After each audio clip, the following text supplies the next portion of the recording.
The Origin and Formation of the Bible, Part 1. How did the Bible come to be?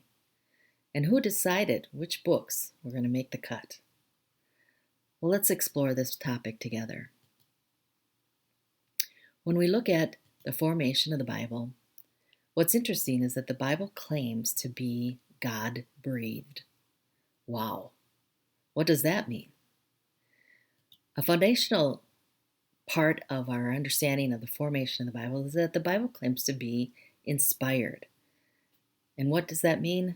That God's Spirit has moved on certain people to write it. That means He inspired their thought processes and the words themselves. So it's not like the authors of the Bible got into some kind of a trance and God, put it into their minds and they didn't know what they were writing. That's not it. They were fully engaged, fully conscious. They knew what they were writing, and God used their personalities in revealing His purposes. And so the Bible is inspired whether we open it up or not. But when we do, what happens? There is illumination.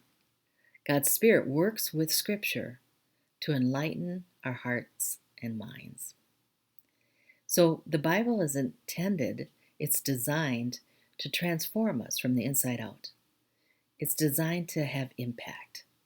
So it's inspired and it illuminates human beings. The Bible also carries with it authority, which means that it's reliable and trustworthy. And the word we use to describe that is that it is infallible. That's what it means. It's reliable for all matters concerning faith and life. Another word that's used usually when we talk about the Bible's authority is inerrancy. Inerrancy means no errors whatsoever in the original manuscripts. We have no original manuscripts, however. We only have copies that are thousands of years old. And so with that comes human error in copying. There was no spell check. So let's look at that a little bit further. Say we put all the errors that we have in the manuscripts today, and we put them in a pie, all right? 75% of those errors are like spelling errors or little omissions or repetitions like and. Again, these were handwritten over centuries of time, and so there are copying errors. But you can see that most of the errors that we find are just variations. There is a human element in the transmission of the Bible, but these variants are mostly spelling errors, and all of them are inconsequential, really, to any theological doctrine. When studying the Bible, there's two terms that are used to describe the process of interpreting and understanding the Bible. One is the word exegesis. And these are theological terms, but they describe what we do. Exegesis is the pursuit of trying to find the original author's intention, what he was trying to convey to his original audience. A text cannot mean what it didn't mean in the first place. So this is where we start. We want to understand what did the authors intend to convey originally. Hermeneutics follows in the next step of that process, in that we try to apply then the original intention to our contemporary situation today. So good reading of the Bible includes exegesis and hermeneutics. You could put it simply like this. Exegesis is what did it mean? Hermeneutics is what does it mean? All right? Now, archaeology contributes to the study of the Bible in wonderful ways. We've discovered many things that relate to the Bible, And so there's value. There's value in looking at archaeology. It can enhance our understanding of the people and the stories and the events that unfold. It will often offer support like circumstantial evidence for the biblical record. But there are limitations to archaeology. It can never prove or disprove our theological beliefs. There are blocks of silence in the data. People and places and things may have never been recorded, or they might have been totally destroyed. And this fact forces us to leave room for gaps in our archaeological pursuits. And dating is always a challenge when it comes to archaeology.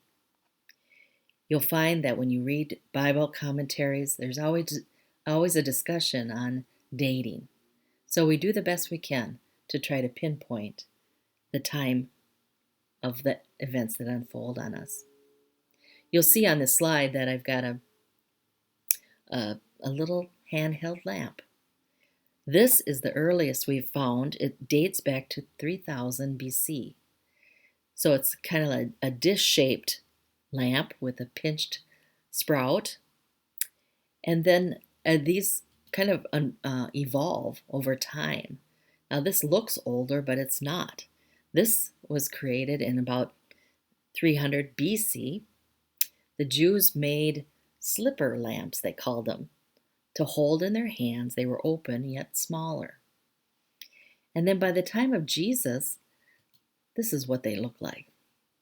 This is called the Herodian lamp. But why look at this? Well, for example, the stories that Jesus told in one of his parables was about these 10 virgins that were off to a wedding. And they each had a handheld lamp. Okay? There were 5 wise ones and 5 not so wise. And the not so wise one had forgotten to take enough oil. And we might think, gee, how much oil did they need? A gallon? No, just enough to fill these little lamps. So, okay, see how archaeology can make the Bible come alive a little bit more. So there is value and yet some limitations to archaeology. So let's look at how the Old Testament was formed. Now, the whole Bible as it's forms like 6 stages. So let's look at the Old Testament first. The first stage was the first 5 books, Genesis through Deuteronomy. So the initial question is, who wrote Genesis? Many believe that Moses was the author, but most scholars are hesitant to indicate how Moses received that information. Did God download it to him somehow?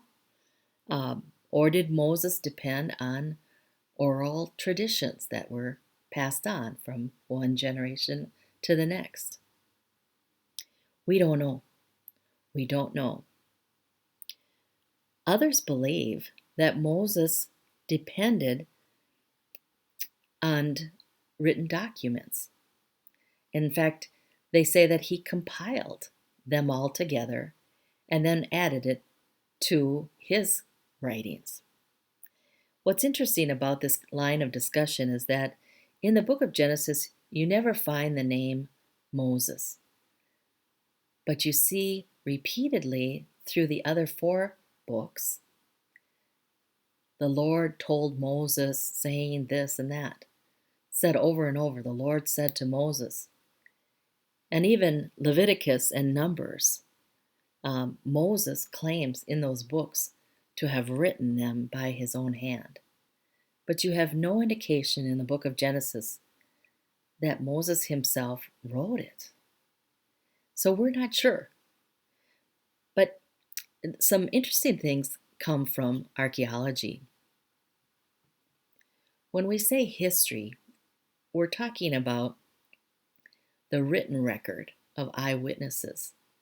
Now, some people write history books, but their account is based on something that someone saw, right? So what are the oldest known history documents that we have? And you might guess that it would be Egyptian hieroglyphs. Okay, well, these date back to about 2700 BC, but they're not the oldest. The oldest known documentation of writing is from the land of Sumer, which is ancient Babylonia. The Sumerians wrote down a lot of stuff, and we have uncovered 500,000 of these tablets. And the Sumerian cuneiform language looks like wedge-shaped symbols. And these were pressed onto clay tablets, and the clay was mixed with some chalk and gypsum and then baked in the sun or a kiln. But these tablets didn't shrink or crack. Next to stone, they were the most imperishable form of writing material known. But I bring this up because the cuneiform language and the writing became the general system of writing in the ancient Near East.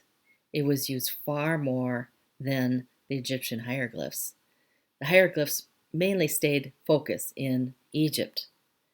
But these tablets, these 500,000 tablets that we have today, contain historical, legal documents like sales of buildings and land and loans.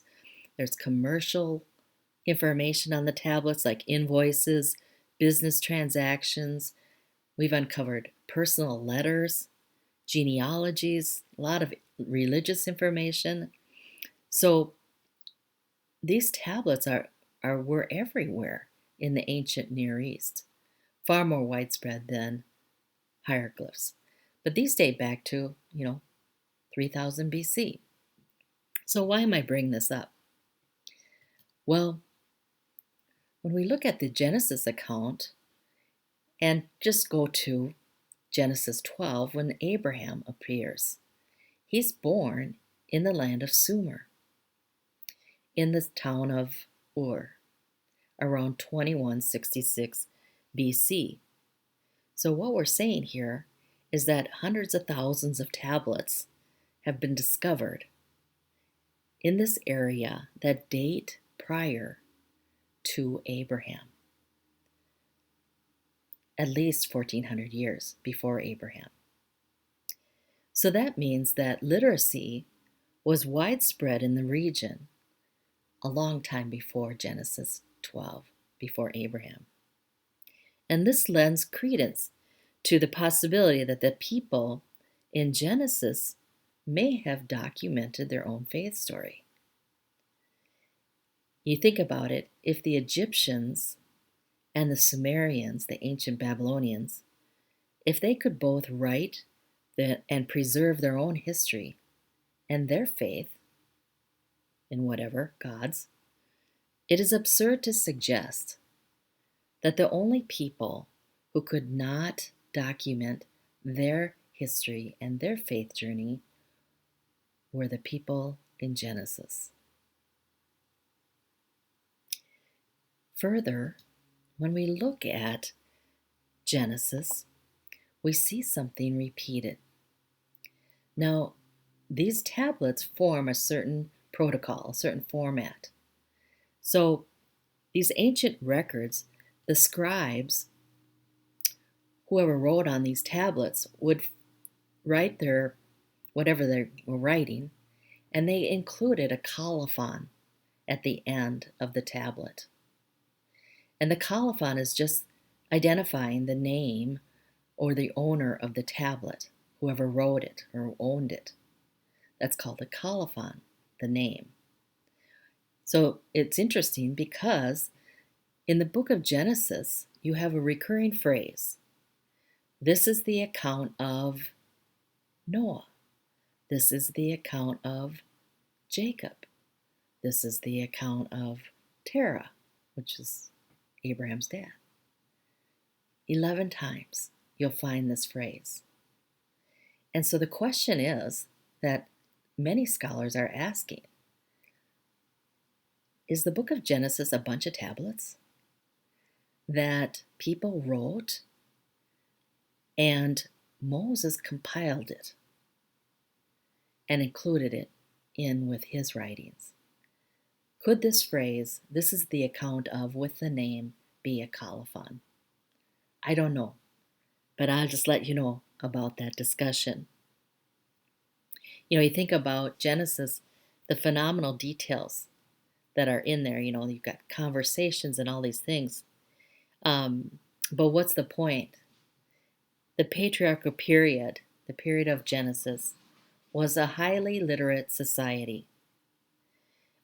Reading and writing was widespread. So we cannot assume that the biblical history was preserved only through oral tradition. The colophon may confirm that the people in Genesis actually documented their faith, and to claim that they, the people of God, the believers, were the only group of people who were illiterate is quite absurd. Okay, so whoever wrote Genesis, Moses claims to have written the other four. We know that for sure. And I put a scripture up here for you, Joshua 1:8, which is the fifth book. But we see that there was the book of the law. You see the definite article there.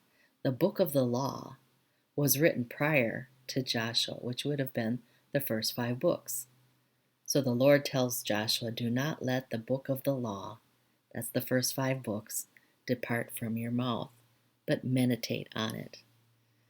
So the first 5 books has some credible evidence to conclude that it involved writing from beginning to end. Stage 2.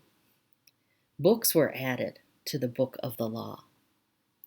Now, I'm just going to throw up some scripture here to demonstrate. There's more scriptures, but I think this is sufficient. You can see how Joshua was told to write some words down in the book of the law. Samuel wrote in a book.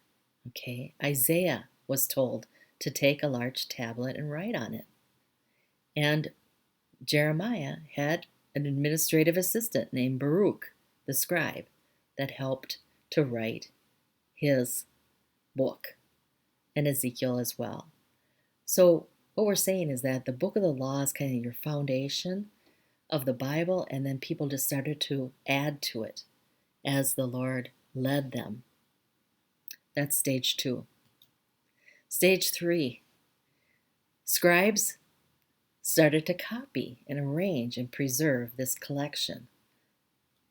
They would copy them on scrolls, and they counted each letter, they counted each verse and word to ensure an accurate official script.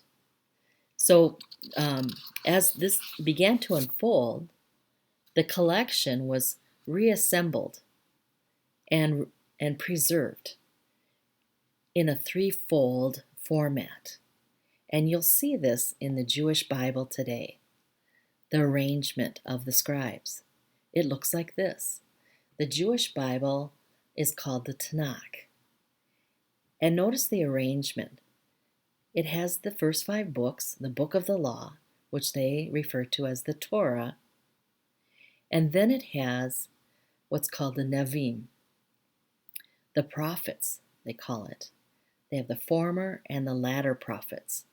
Now, those former prophets are what we call the history books of the Old Testament, but the Jews call them former prophets. I'll explain that in a minute.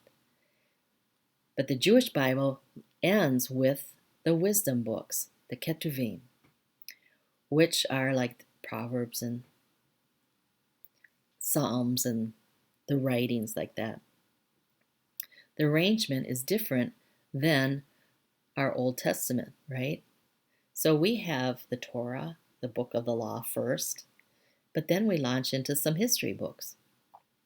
And then we have the Psalms and the wisdom books. And lastly, the prophets at the end of the Old Testament. But you can see the arrangement is different. And so why do the Jews call the history books former prophets? Well, they were first, They look at history as having a prophetic element. Anyway, like we learn from history, right? So what's interesting is that Jesus confirms these three parts of the Tanakh when he says this in Luke 24:44. He says this: "Everything must be fulfilled that is written about me in the law of Moses, the prophets, and the Psalms," the writings. Okay, everything's got to be fulfilled. The law of Moses, the prophets, and the Psalms. You can see the Tanakh right there. So a little bit of different arrangement of the Old Testament for the Jews.